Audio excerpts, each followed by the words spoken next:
Hello, dear listener.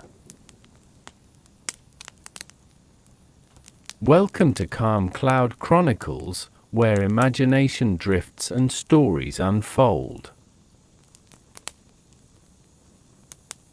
Sit back, relax, and let the journey begin.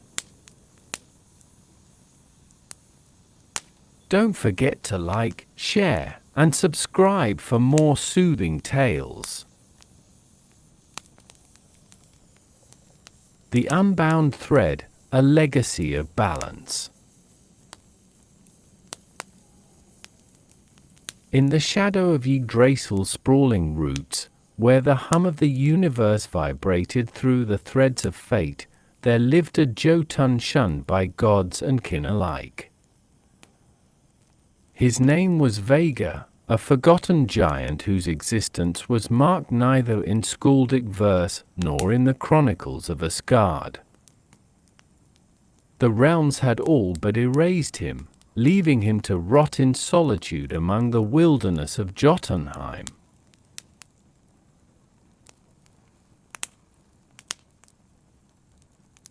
Long ago, Vega had dared to confront the gods' manipulative interference with the strands of fate woven by the Norns. In doing so, he had earned Odin's scorn and was cast out, his name stripped from memory, his power buried beneath shame. Yet, his soul refused to wilt. His exile had bred defiance, and defiance birthed a fury that thundered louder with each passing century. One dusk, as the skies bled crimson, Vega ventured through Midgard. Humanity had grown ignorant of the old ways. The gods they had once revered now felt distant whispers from temples long abandoned. Watching the mortals toil over fleeting ambition and blind quarrels, Vega saw the fragility Odin's kingdom had ensured. Yet, amidst the chaos, he felt the faint pulse of courage in mankind's hearts, a spark begging to be ignited. And there she was, Inga, a Shieldmaiden with hair kissed by fire and a soul unyielding in the face of despair. Her village had been trampled by invading clans, but she stood alone on the battlefield, her blade quivering yet firm. Vega, cloaked in mist and secrecy, watched as the firelight reflected in her eyes matched the fury within him. Fate's thread shimmered visibly to the Jotun, entwining him and Inga in paths neither had yet traversed. He stepped forward, his towering silhouette falling over her as though he carried the weight of storms. She flinched, but her stance did not falter. "Do you seek vengeance, Shieldmaiden?" He rumbled, his voice rolling like boulders across an icy fjord. Her lip curled in defiance. "I seek justice." Vengeance means nothing to the gods, but justice calls to every heart. Vega's lips curved in a faint, bitter smile. "And if the gods deny it? Then I shall claim it in spite of them."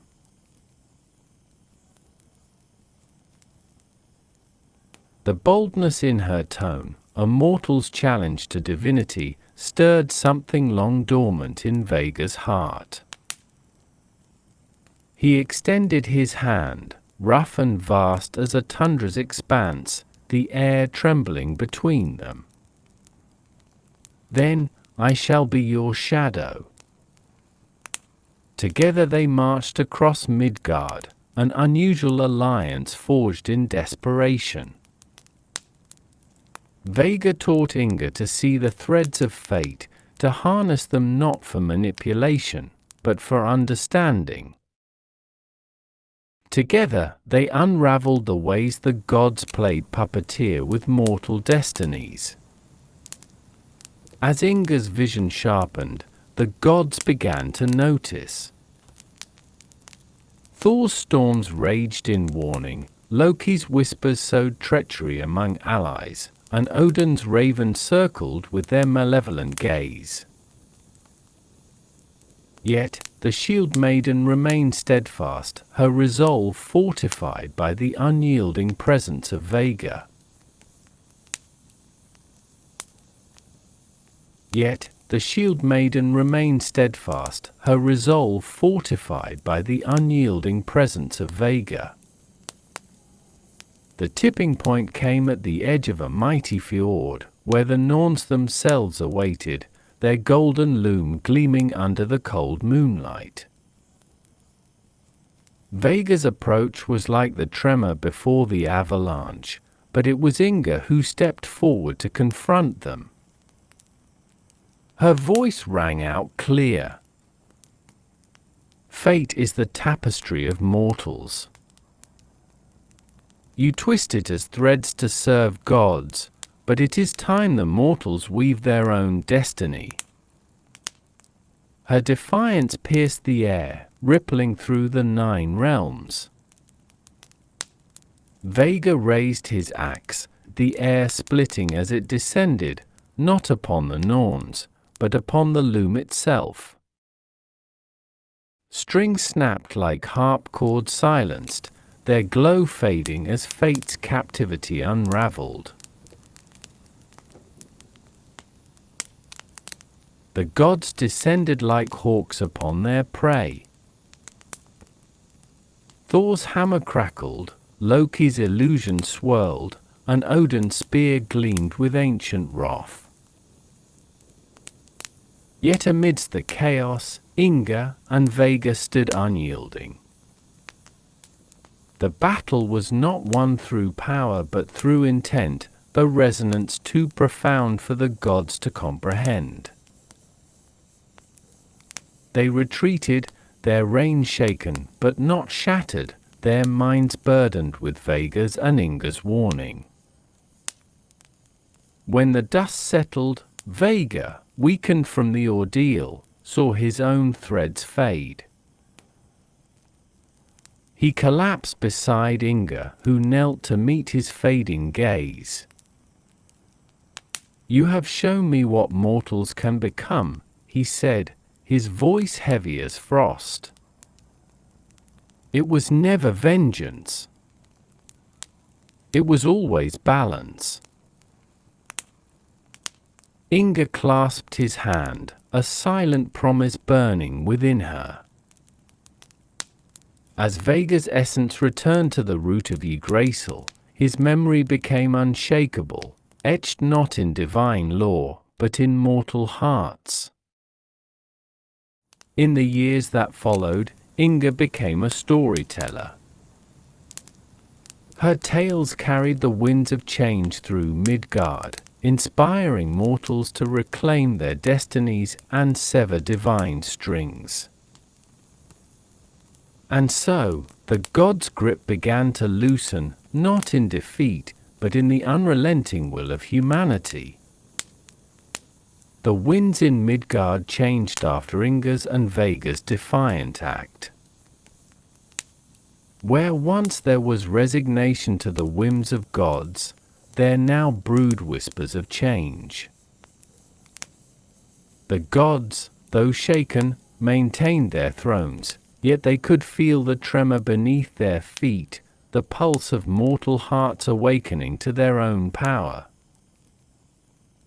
Inga's stories traveled not just as sagas recounted by firesides, but as sparks that lit movements. Villages once scattered and subservient began to unite. Inga, ever the Shieldmaiden, did not rest. Her blade was kept sharp, not against her fellow mortals, but in the defense of their right to decide their own fates. She trained others, not just in combat but in courage, teaching them to see through the illusions the gods wove. These were not warriors born of conquest but defenders of humanity's free will.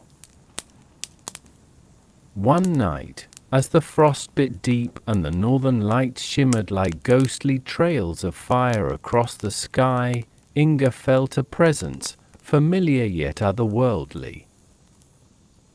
She stood in the clearing where she and Vega had once spoken beneath the crimson dusk, her breath clouding in the chill.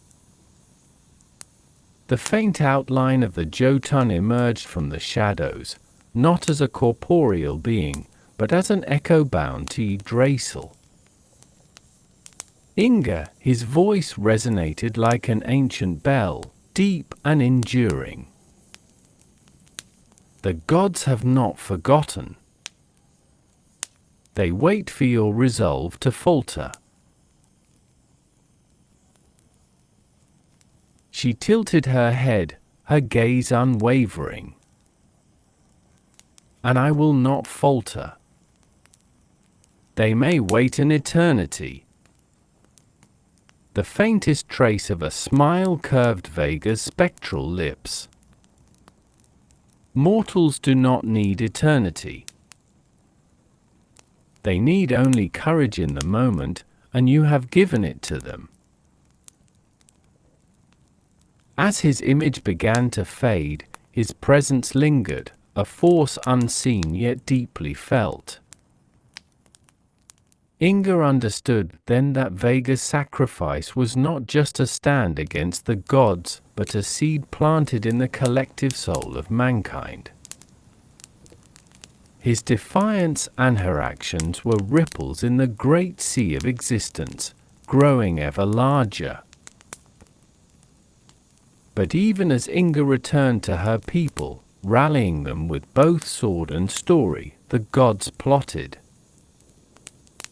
Odin, seated upon Liskjalf, gazed into the realms with his one piercing eye, calculating his next move. Thor's hammer was restless in his grasp, and Loki's laughter echoed through the halls of Asgard, though whether in malice or amusement, none could say. The gods, though eternal, were not unchanging, and Inga's defiance had introduced an unsettling notion: they were no longer invincible.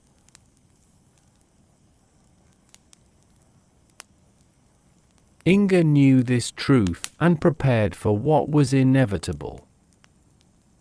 She gathered the leaders of the mortal clans, uniting them under a single purpose. It was no easy task, for mortals were as fragmented as the shattered ice of a fjord, each piece drifting toward its own ambitions. Yet, slowly, her resolve brought them together. She spoke of Vega, the forgotten Jotun, whose name now carried a weight the gods could not erase. She spoke of humanity's right to weave its own destiny and of the strength found in unity.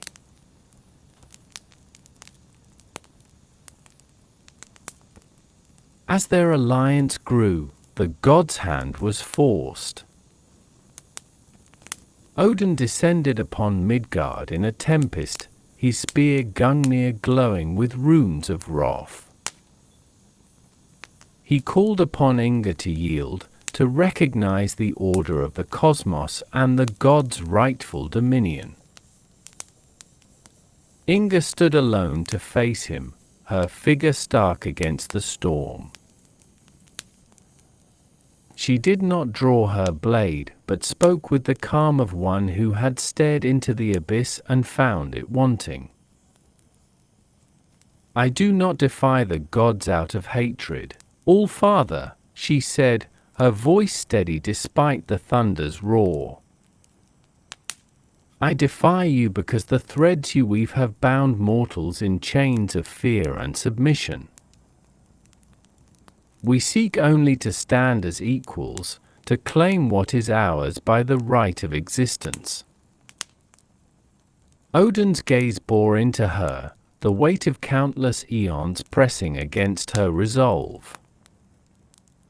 Yet, she did not waver. He saw in her the echo of Vega's defiance, the spark that would not be extinguished. For the first time in his eternal life, the All-Father hesitated.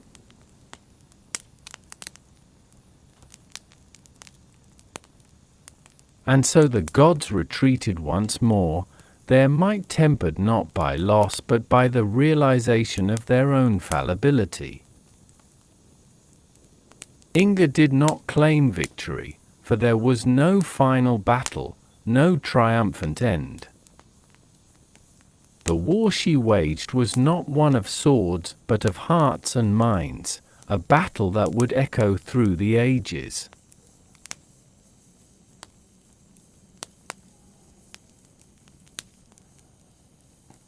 The loom of the Norns was never repaired. The threads of fate remained scattered, their shimmering strands now within the reach of mortals who dared to seize them. Asgard watched in silence as Midgard thrived, the bond between gods and men forever altered. Inga's tale became legend, not as the story of a warrior or a rebel, but as the story of humanity's awakening.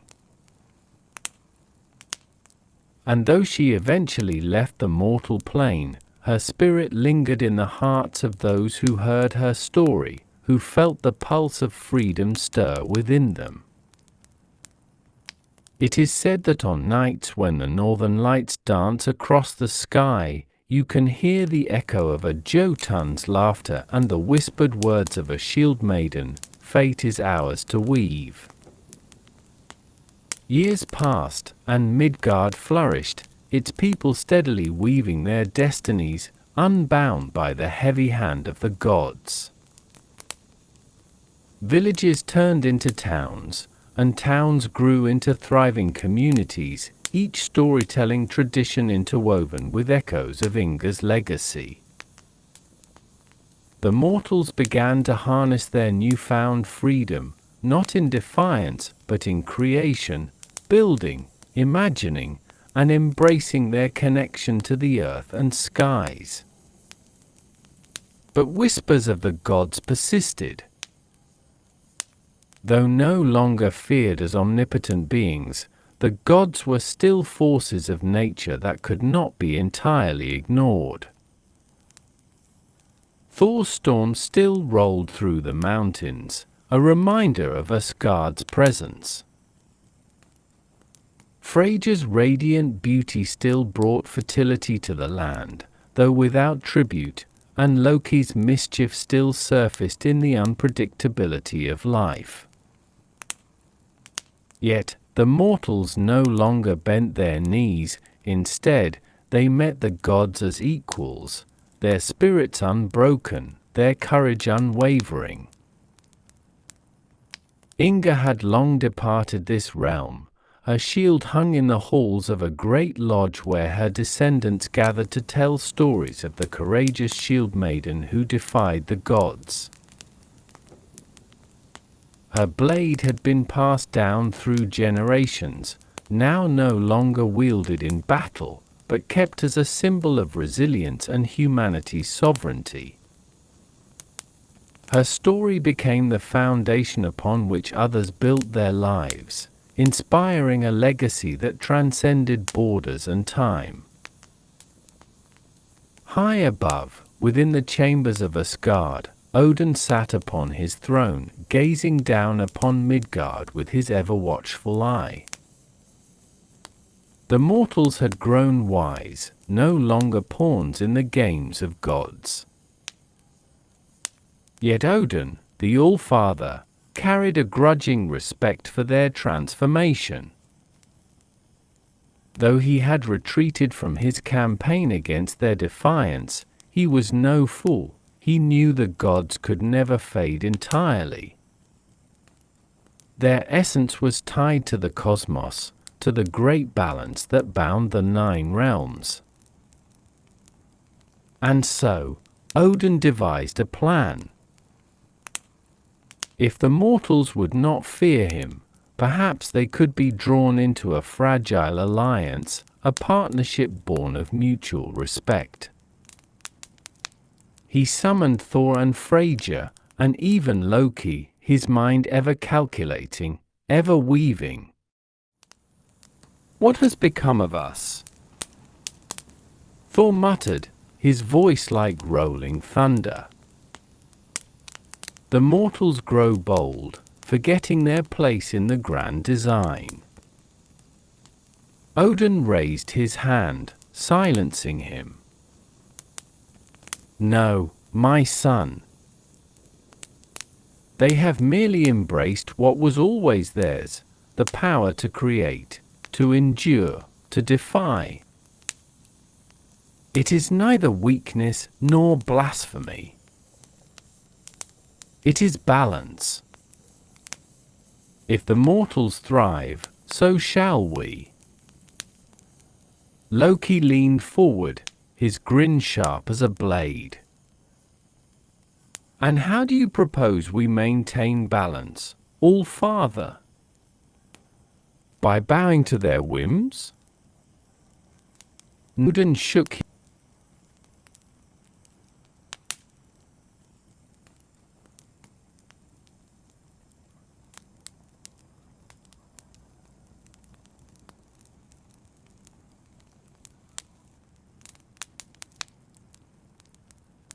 Odin shook his head, his gaze steady. "No, Loki. By reminding them of the interconnectedness of all things. They must see that the gods are not tyrants, nor are we invulnerable.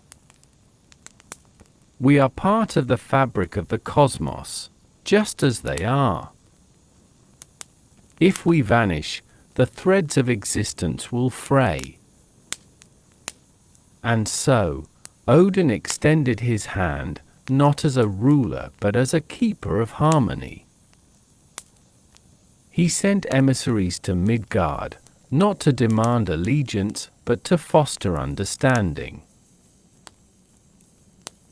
They came not with weapons, but with the gifts of knowledge, wisdom, and companionship, forging bonds rather than chains. The mortals welcomed them cautiously, wary of Asgard's motives, but intrigued by its offering. Slowly, the gods became not overlords but mentors, their presence acknowledged without subservience.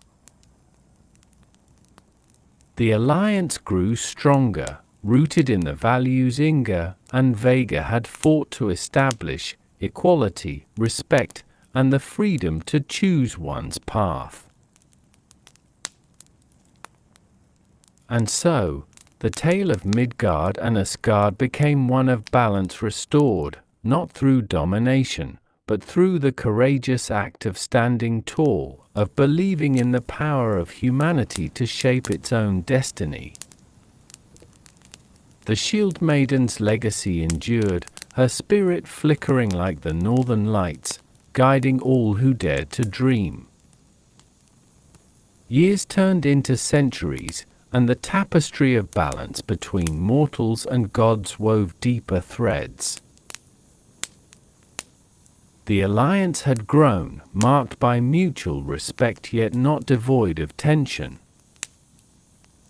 Mortals now stood unshackled, their civilizations thriving with creativity, courage, and vision. The gods, too, adapted, no longer imposing their will but guiding in subtler ways, teachers rather than rulers, observers rather than puppeteers. Yet, harmony is not eternal, and the cosmos itself is bound to cycles of discord and renewal. Beneath the roots of Yggdrasil, where darkness and light intertwine, an ancient force began to stir, one neither mortal nor divine. It was the echo of the old chaos, an energy buried long ago by the combined power of gods and giants, locked within a void at the edge of existence. It was called Vorda, the sentinel of shadows, a being forged from the remnants of primordial forces. Unlike Vega, who sought balance, Vorda thrived on destruction, feeding off the fractures of the universe. The whispers of Vorda crept through the realms, tempting mortals and gods alike with promises of power and freedom, sowing the seeds of distrust. In Midgard, the winds began to shift, subtly at first, then violently. Storms broke upon the shores, unseasonal and vengeful. Crops withered under skies darkened by unnatural clouds, and rivers ran cold and barren. The mortals, who had grown confident in their mastery of fate, now faced a force beyond comprehension. Fear seeped into their hearts, challenging the courage Inga had once inspired. The gods felt it too, a pull toward chaos they could not ignore. Thor's hammer struck the skies in fury, yet the storms did not yield. Freyja's tears fell for the withering lands, yet the earth remained stubbornly barren. Even Loki, whose mischief had once been an instrument of balance, found himself lost in the shadows Vorda cast. Odin, perceiving the darkness from his throne in Asgard, summoned the gods to council.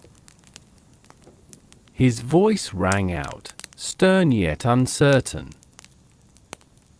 The balance is broken.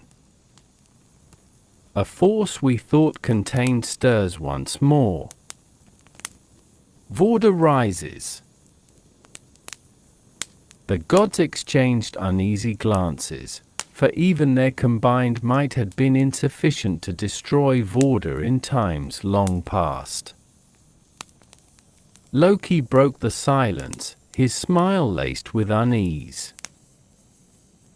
And so, the mortals feel the weight of chaos once again.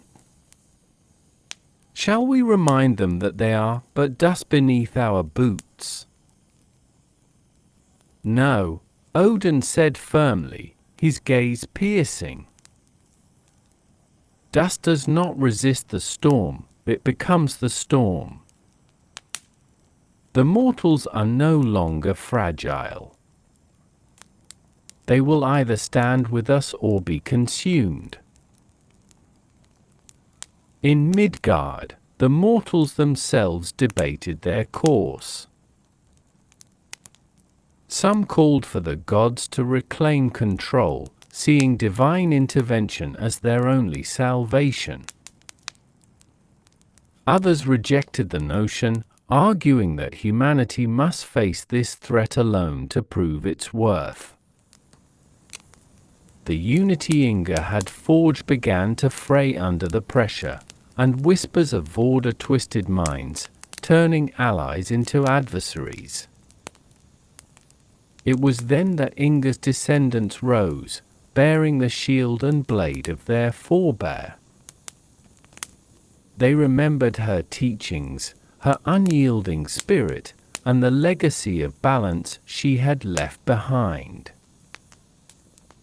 Among them was Astrid, a warrior with eyes as fierce as the northern lights.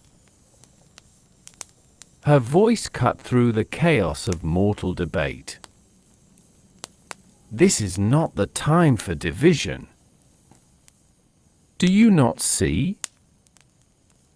Vorda thrives on our discord.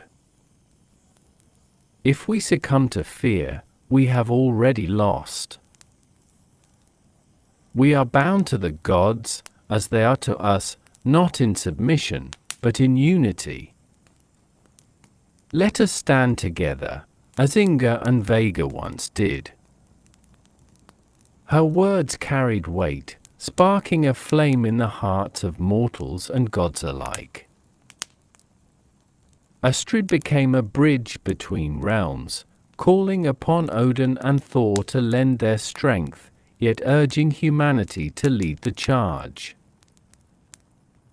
Together, they forged an alliance unlike any before, one not of hierarchy, but of shared purpose. The battle against Vorda was not one of swords and hammers alone. It was a battle of will, of courage to face the unknown and refuse to be consumed. Mortals and gods marched side by side, their combined essence creating a force of resilience that shone brighter than the chaos surrounding them. As the clash unfolded, Astrid stood at the forefront, her blade raised against the darkness. She could feel Inga's presence, Vega's defiance, and the strength of every soul who had dared to claim their destiny. Her voice rang out, not as a command, but as a promise. Fate is ours to shape, not as mortals or gods, but as beings bound by the threads of existence. Together, we will endure.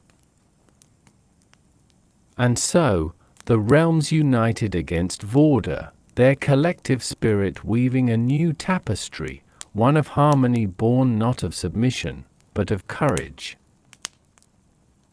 The sentinel of shadows, faced with such brilliance, faltered and retreated, its essence scattered once more into the void.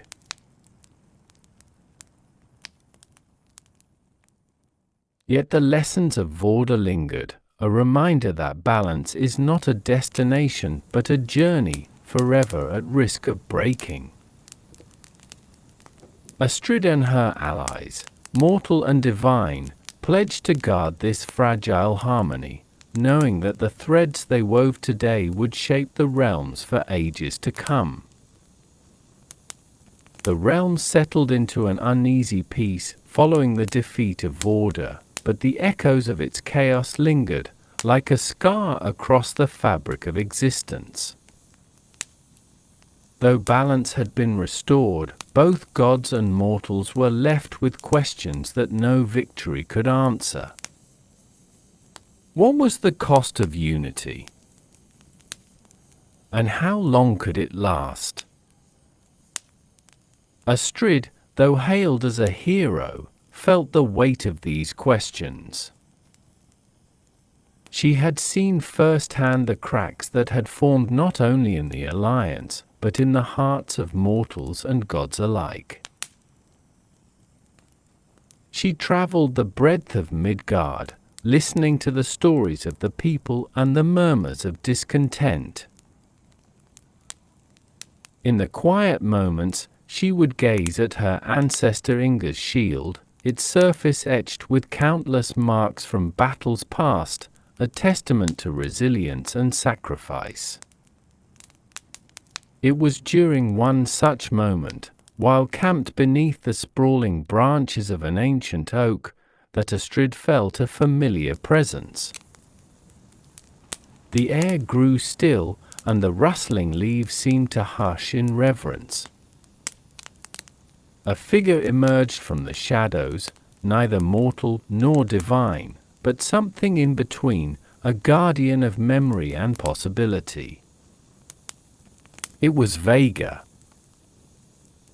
His form was faint, a whisper of the giant he once was, yet his presence was as commanding as ever. His voice carried the weight of ages. Astrid, the struggle is not over. Astrid rose to her feet, her hand instinctively brushing the hilt of her sword. The chaos is vanquished. The realms stand united. What more is there to fight for? Vega's eyes, glowing faintly like embers in the dark, met hers. Balance is not a prize, but a responsibility. The threads of existence must be watched, for the loom is ever vulnerable to those who seek to control it. Astrid frowned, her mind racing with questions. You speak of the gods, of their manipulations? Vega shook his head, his expression unreadable. No, not only the gods. Even mortals, in their newfound power, may seek to weave threads that do not belong to them. Hubris knows no bounds, and the balance we fought for can be undone by ambition. Astrid understood his meaning all too well. She had seen the seeds of greed and division among her own people, the way some sought to elevate themselves above others, claiming their destiny as superior.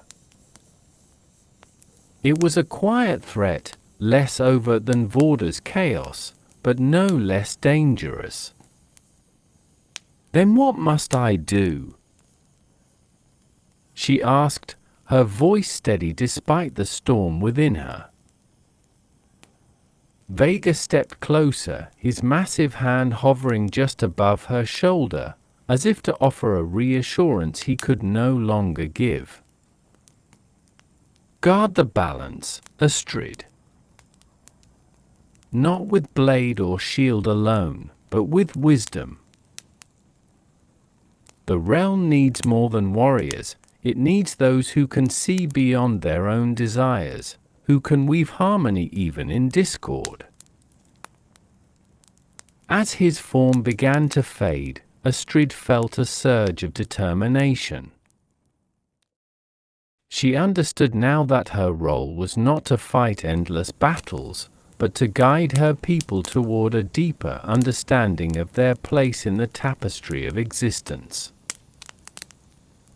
The Shieldmaiden's legacy was not one of war, but of wisdom, of courage to face not just external threats, but the shadows within. Astrid returned to her people, her mission clear. She became not only a warrior but a mentor, teaching others to see the threads of fate and to respect the delicate balance that held the realms together. Her leadership inspired a new generation of weavers, mortals and gods who worked together to strengthen the bonds that connected them. In time, the realms grew quieter, not out of complacency, but out of understanding. The gods, once distant rulers, became partners in the ongoing creation of the world. Mortals, once fragmented and uncertain, found strength in unity and humility. And though challenges would inevitably arise, the memory of Vega, Inga, and Astrid lived on, a guiding light in the ever-turning wheel of existence.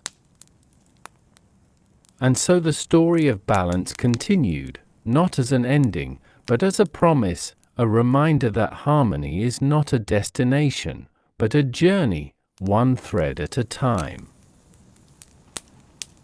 The realms existed in precarious harmony, a balance that was felt but seldom spoken of.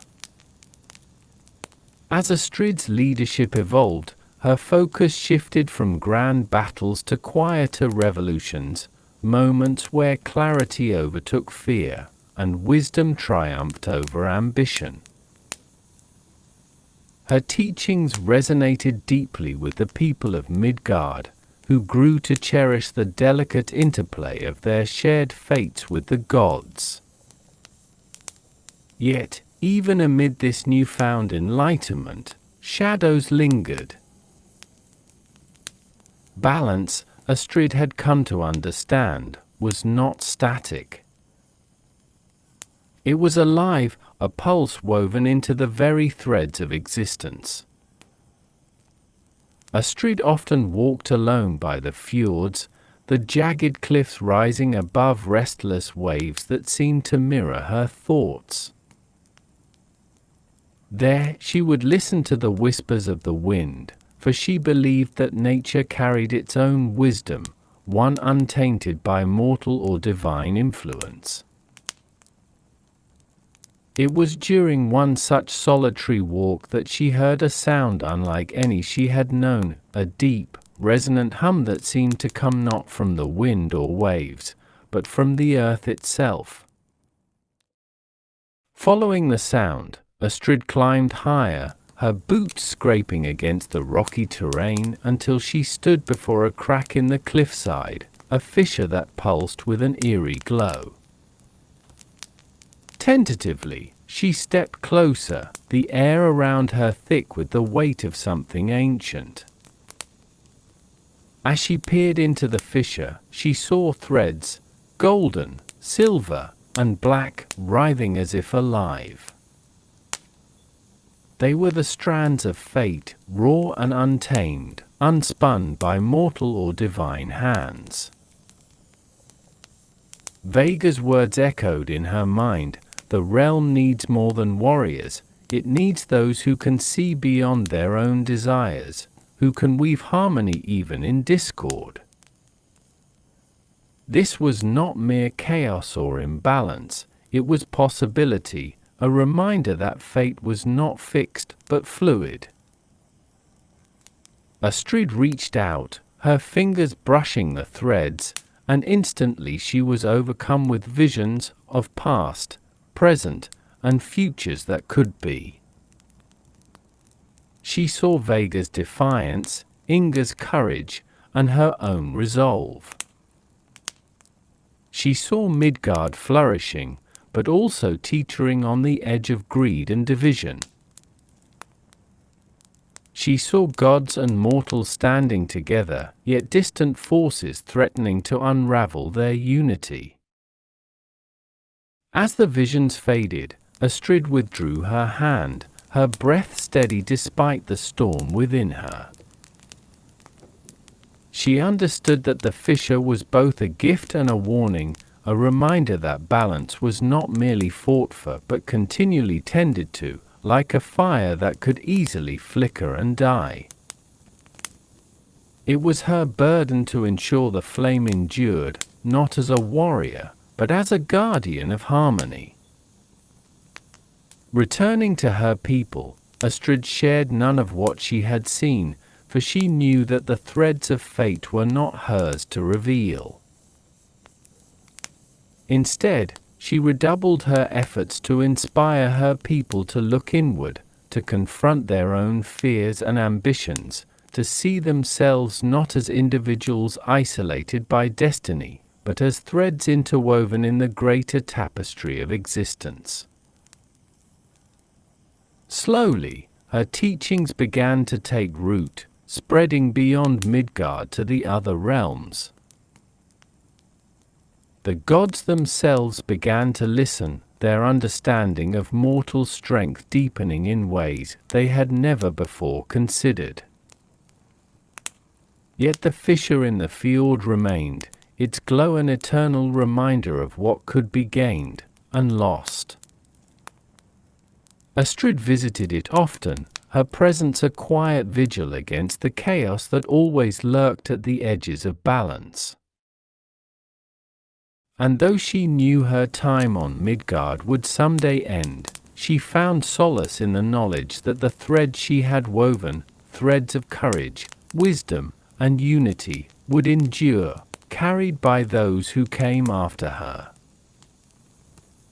In the end, Astrid became not a legend of battle, but a symbol of possibility, her name whispered not in fear or reverence, but in hope. Her shield, etched with the stories of her ancestors and her own journey, was passed down not as a relic of war but as a reminder that balance is alive, a force that requires all to keep it vibrant.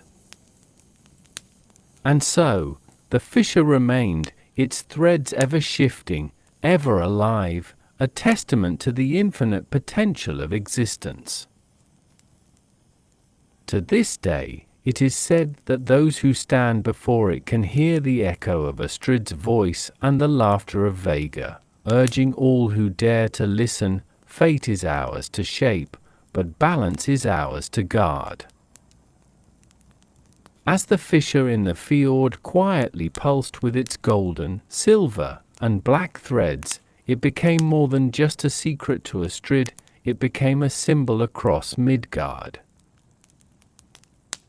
Her presence around the crack, walking, thinking, meditating, was whispered among villages and townsfolk as a sign that Astrid guarded something that went beyond mortal sight.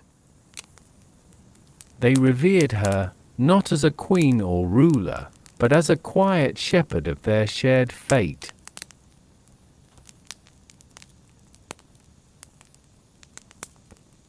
The fissure itself began to attract those who sought answers or peace. Farmers came to whisper their hopes to the wind near its glow. Warriors, burdened with grief, placed their shields at its edge and prayed for the strength to lay down arms. Storytellers brought their woven tales, speaking them aloud, believing their threads would mingle with the greater loom and shape a better Midgard. Though Astrid welcomed their intentions, she warned them gently. "The threads are not yours to command, nor mine to gift," she said. "We are not here to fix fate, but to learn from it. For it is in what we understand, not control, that true balance is born."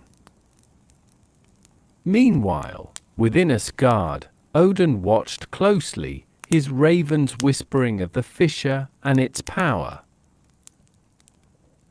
Though he respected Astrid's stewardship, he knew the threads were dangerous not because of what mortals might do, but because of what they might awaken. For beneath the threads lay the deep roots of Yggdrasil, and within those roots stirred the remnants of Vorda, fractured but far from defeated. Odin called a council of gods, his expression grim as he addressed Thor, Freyja, Loki, and the Norns.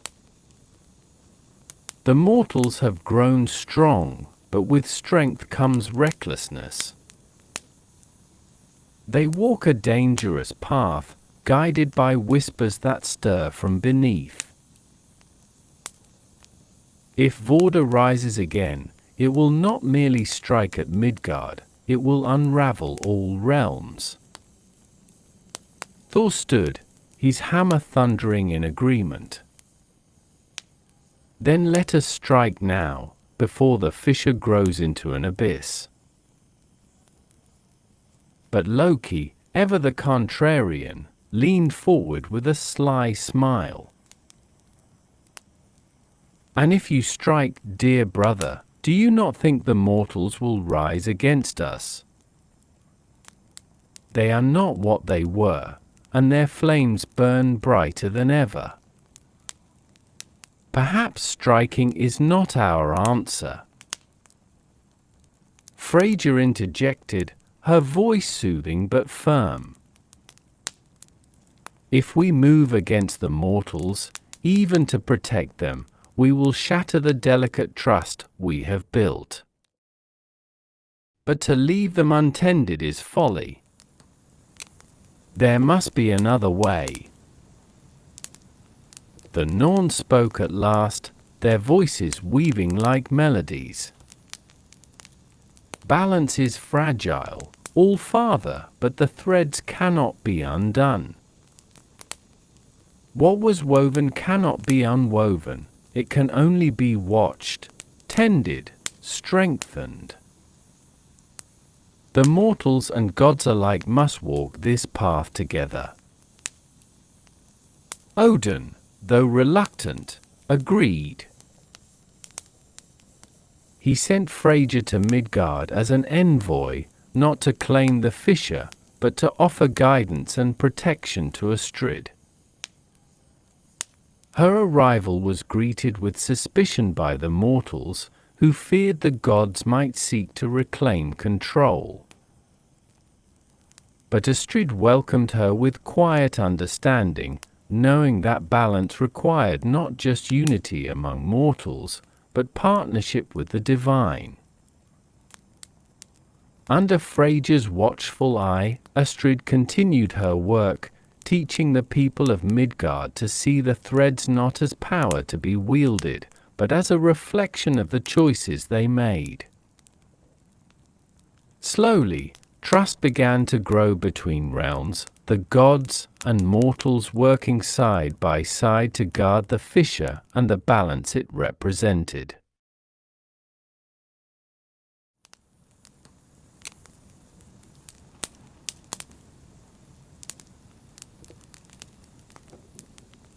Yet the shadow of Vorda lingered, its fractured essence seeping into the minds of those who allowed ambition to cloud their judgment. Whispers began to grow, not just from the fissure, but from hearts swayed by greed and power. Some mortals and gods alike began to question the need for balance, believing that the threads could be used to reshape existence in their own image. Astrid and Freya knew the danger was not in the fissure itself, but in the hearts of those who sought to control it. Together, they called upon the wisdom of mortals and gods, forging a council of weavers, individuals from every realm chosen for their courage and understanding. This council would oversee the threads, not as rulers, but as guardians, ensuring that the delicate balance was maintained. The formation of the council marked a new chapter in the story of Midgard and Asgard, a union born not of war, but of trust and shared purpose. Astrid continued to walk the fjords, her legacy growing with each step, while Freya returned to Asgard, her connection to the mortals strengthened by the bond they had forged. And though the fissure remained a quiet force of possibility and danger, it was guarded not by warriors or rulers, but by the collective will of all who understood its importance. Balance became not just a concept, but a way of life, a reminder that destiny is not a prize to be claimed, but a gift to be nurtured. As the Council of Weavers began their watch over the fissure, their efforts slowly transformed into something more profound. They weren't merely guardians, they were interpreters of the ever-shifting threads, seeking understanding of the cosmic interplays that transcended mortals and gods. Each member of the council, chosen for their unique wisdom and balance of heart, became deeply connected to the threads, interpreting patterns that revealed whispers of what could be and what had been. Astrid, though she had stepped back from leadership, remained a guiding force. Her walks to the fissure had become rare, but were still marked by quiet reverence when she did visit. She carried with her the weight of her ancestors, their whispers a soft echo in her thoughts. There was an unshakable truth she had learned: each step toward balance deepened its fragility. It was during one such visit that a change in the fissure called to her. The threads hummed louder than before, their vibrations reaching through the stone and sky like a heart pushed to strain. As she approached, she saw a shimmer among the golden and silver threads, an unfamiliar strand, flickering and dim.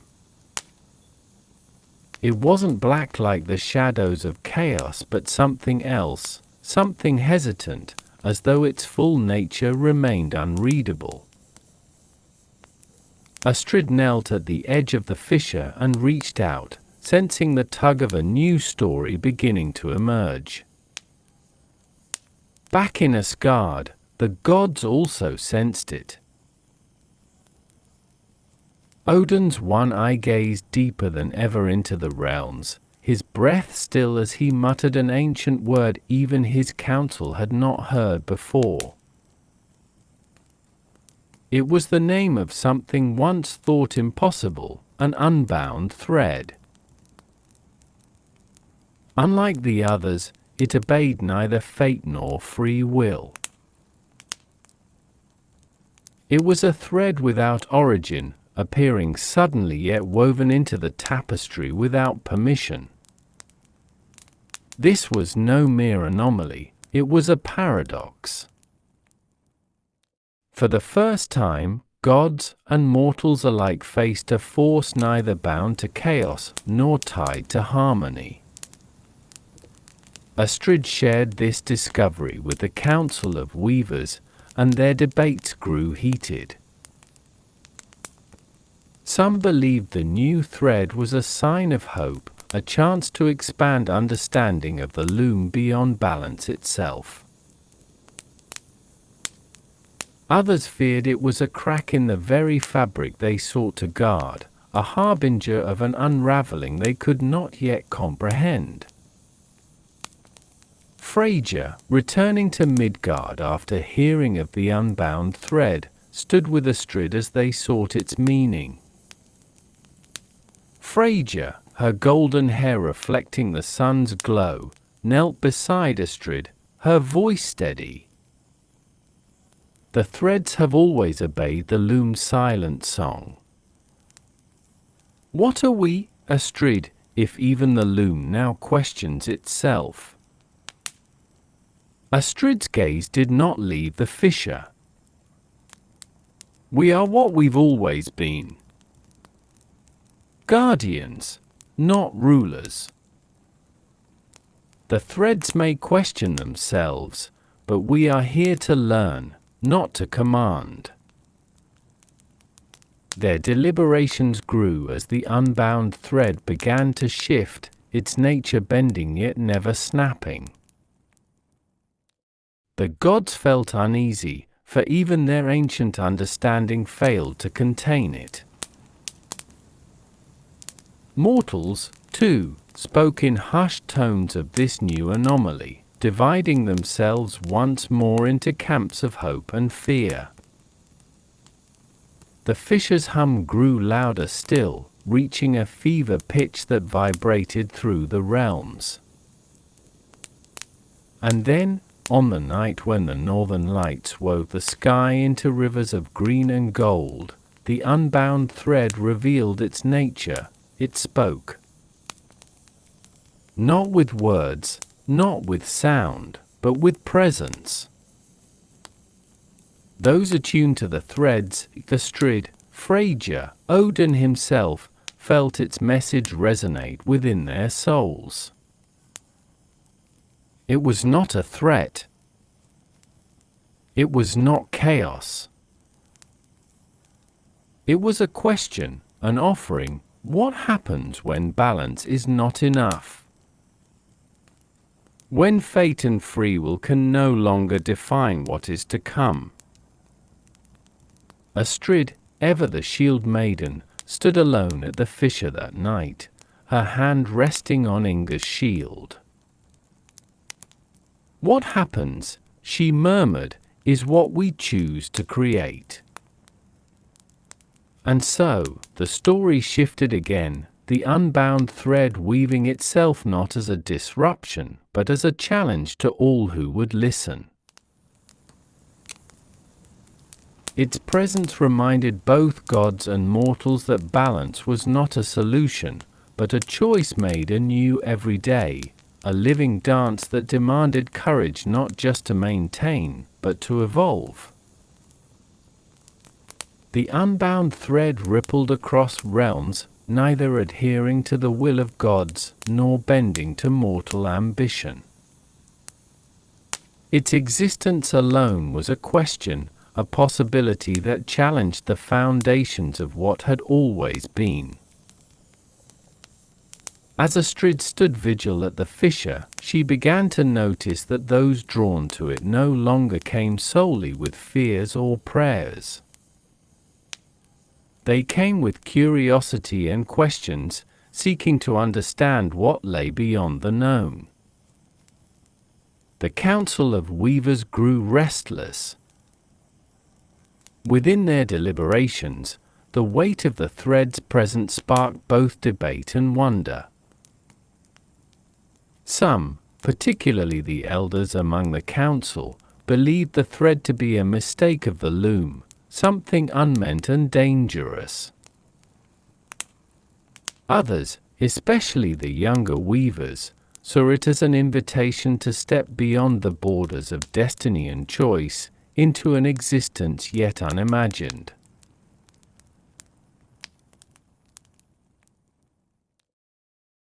Astrid found herself caught between these viewpoints, not swayed entirely by either.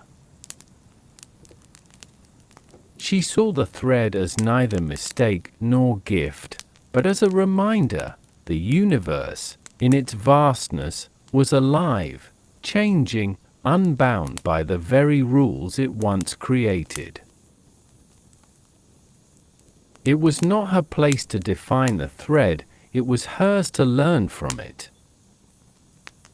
Then, one night, as the northern lights cast their spectral glow across the fjord, the fissure grew quiet. The threads ceased their hum, their light fading to faint embers. Astrid, sensing the shift, approached cautiously. For the first time since its discovery, the fissure spoke, not in vibration or presence, but in a vision that filled the minds of all who listened. It showed a great tapestry, infinite in its span. Threads of every color shimmered and entwined, weaving a story that contained all stories. But amidst the woven brilliance were tears and gaps, places where no thread lingered, no pattern held. These voids expanded, consuming the threads around them, their edges fraying as they vanished into nothingness. The vision shifted, focusing on the unbound thread. It wove itself into one of these voids, its light growing as it knitted new patterns, creating not what had been lost, but something entirely new. The tapestry grew brighter, the frayed edges reforged into shapes unknown yet beautiful. As the vision faded, Astrid felt the weight of its meaning. The unbound thread was not here to disrupt or destroy, it was here to heal, to fill the voids that fate and free will had left behind. But its power was not limitless, and its potential was fragile. It would require care, understanding, and unity to realize what it could create. Word of the vision spread quickly, reaching mortals and gods alike. Some took it as a sign of hope, believing the thread would fix all that was broken. Others, including some among the gods, saw it as a danger, a force that could create as easily as it could destroy, a power beyond even their comprehension. Odin convened the gods once more, his expression heavy with thought. "The thread has spoken," he said, his voice low yet resonant. "It offers us a chance to heal, yet its power is unlike anything we have faced. We cannot control it, nor can we ignore it." Thor's brow furrowed, his hammer resting heavily in his grasp. "Then what can we do?" stand idle while it shapes the realms as it pleases? No, Frasier interjected, her gaze calm yet determined. We guide it, not as rulers, but as guardians. We learn from it, as Astrid and her people have. This thread is not bound to us, nor we to it. But we are connected, as we are to all things. The gods, for all their ancient power, were hesitant. It was not in their nature to follow what they could not command. Yet they could not deny the vision, nor the truth it revealed. Reluctantly, they agreed to stand with the mortals, to watch and learn, to protect the balance that now hinged on a force beyond fate itself. Astrid, hearing of the gods' decision, welcomed their aid, but made one thing clear: the thread did not belong to gods or mortals. It was a force of the universe, a piece of the infinite tapestry that none could claim. Its potential lay not in control, but in trust, in the ability to see beyond fear and ambition and to weave together what was once thought impossible. As the realms came together in uneasy alliance, the unbound thread pulsed softly, its light growing as mortals and gods stepped forward, not as rulers or subjects, but as beings bound by the same tapestry. The journey ahead would not be easy, and the balance they sought to protect would always be fragile. But for the first time, there was a sense of possibility, of something greater than balance, something neither fate nor free will could define. And so, the story continued, not with an ending, but with a beginning, a chance to weave a new pattern, to fill the voids with light, and to create a destiny unbound. The realms stood on the cusp of a new age, their history woven into a vast tapestry marked by struggle, triumph, and an enduring quest for harmony. The unbound thread, now a part of that tapestry, glimmered faintly within the fissure, a quiet yet constant presence that spoke of infinite possibilities. Astrid, though mortal and bound by time, left an indelible legacy. She continued to guide her people for many years, teaching not just through words, but by example. Her wisdom shaped the council of weavers, and their stewardship ensured that the balance between mortals, gods, and the threads of fate remained strong. Her name became a symbol, not of power or dominion, but of trust, resilience, and hope. When her final days arrived, Astrid stood once more at the edge of the fissure. The air was still, the threads humming softly, their glow reflecting in her aged but unbroken eyes. She placed Inga's shield gently on the ground and rested her hand on its surface, her thoughts a quiet gratitude for all that had been. Fate is ours to shape, she whispered, her voice steady despite the weight of her years. But balance is ours to guard. With her last breath, she felt the presence of those who had come before, Inga's courage, Vega's defiance, the countless lives touched by the threads they had woven. And as her soul joined the infinite, the fissure glowed brighter for a moment, as if acknowledging her journey. Astrid's shield was enshrined beside the fissure, a beacon for those who sought guidance. The gods and mortals alike honored her memory, their alliance strengthened by her example. The Council of Weavers continued their watch, their purpose no longer just to protect the threads, but to understand them, to embrace the endless possibilities they offered. And the unbound thread?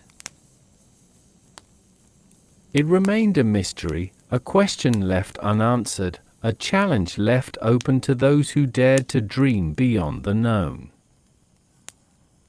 Its light pulsed softly, reminding all who beheld it that balance was not an end, but a beginning, a promise that destiny would forever be a story waiting to be told. In time, the realms grew quiet, not out of complacency, but out of understanding. The gods walked among mortals as equals, their presence a partnership rather than a dominion. The people of Midgard flourished, their stories carrying the echoes of Astrid's legacy, her voice a whisper in the wind, what we weave is what we leave behind. And so, the tale came to rest, not as a conclusion, but as part of the ever-growing tapestry of existence, a story of balance, courage, and the infinite threads of fate.